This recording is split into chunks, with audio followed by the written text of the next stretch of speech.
aşıqlıq sənətinin yolunda kim əziyyət çəkirsə, onların önündə baş əyirəm.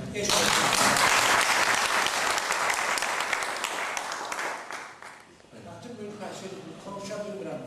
Çünki elə bir kutsal sənətdən söhbət gedir. Qaraca olan mənim həyatımda, mənim ömrümdə nə qədər həyat, yaşam tərzi var. Həmişə Qaraca olan ömründə baş əyəcəm. Qaraca olanı qısaca olaraq deyim. Onun bir misrasında bir sözünə görə onunla tanımışam. Yaxası köməklər piçər fələk. Yaxası köməklər bizə fələk piçər demədim. Azərbaycanda eşitmişəm.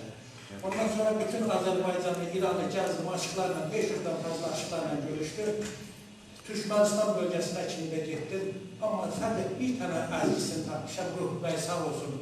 Bu günlər mənə fürsət verdiyinə görə bu əzgini çalıb. O da nasıl olmuş bunu bizim zamanında Ermənistan şu anda işgal altındadır. Orada bir ozanımız vardı, Ağbabalı İskəndər. Azərbaycandan onu sürgün eləmişlər Orta Asiyada. Türkmenistan'dan gedib öyrənmiş. Kimsə ikinci bir aşıq bilmir. Kaç dəfə Hakan bəylə telefona açmışıq. Azərbaycan televizyonuna demişik ki, qardaşlarım, Qaraca oğlanla ilgili o əzginin nasıl icra olunmağını da bir axtaraq bulaq. Hətta bugün gələrkən Azərbaycan televizyonunda hər Perşembe günü veriliş aparan Profesör Doktor Məhərrəm Qasımlıya da dedim ki, mən gedirəm Qaraca oğlanın düyünləri, şənlikləri var, törənləri var, ora qatılmağa gedirəm. Yəni, ay Məhərrəm bəy, Azərbaycan televizyonunda Qaraca oğlana da bir yer ayırcından. İnşallah. Ayıracak sözünü verdi. O Az TV'de yayınlanacak günü de biz düz işçilerle paylaşmak istiyoruz. Şimdi hemen Türk'ünü ben çağıralım.